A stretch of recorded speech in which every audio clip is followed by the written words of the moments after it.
If you've ever wanted to experience the far future, then cryonics might be the process for you. It's a technique used to store a person's body at an extremely low temperature with the hope of one day reviving them. You may have seen this method used in many sci-fi films, for example, The Demolition Man. But the science behind this process isn't just fictional, it actually does exist, and the technique is being performed even today. However, it is still in its very early infancy.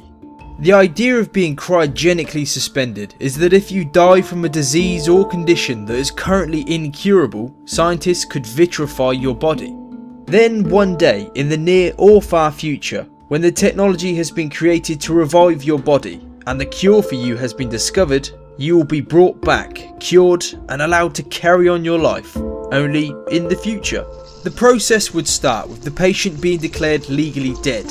Then, an emergency response team from the Cryonics facility they signed up to would stabilise the body, supplying the brain with enough oxygen and blood to preserve minimal function until they can be transported to the suspensions facility. The body is then packed in ice and injected with an anticoagulant. Once the body is at the Cryonics facility, the team remove the water from the cells and replace it with a type of antifreeze to prevent cells from freezing and shattering. The body is then cooled on a bed of dry ice until it reaches -130 degrees Celsius, and then it is inserted into an individual container that is filled with liquid nitrogen at a temperature of around -196 degrees Celsius. Currently, it costs more than £100,000 to have your entire body preserved. The kind of price that somebody like Walt Disney would have been able to pay all those years ago. However, the fact that everybody thinks they know about the famous Mr. Disney being preserved through cryogenics after death is actually incorrect. It is only an urban legend. Walt was cremated in 1966 after he passed away. In actual fact, James Bedford became the first human to be cryogenically preserved on the 12th of January 1967. Currently, there are around 150 people that have had their entire body stored in liquid nitrogen in the United States, while around 80 have had just their heads or brains preserved.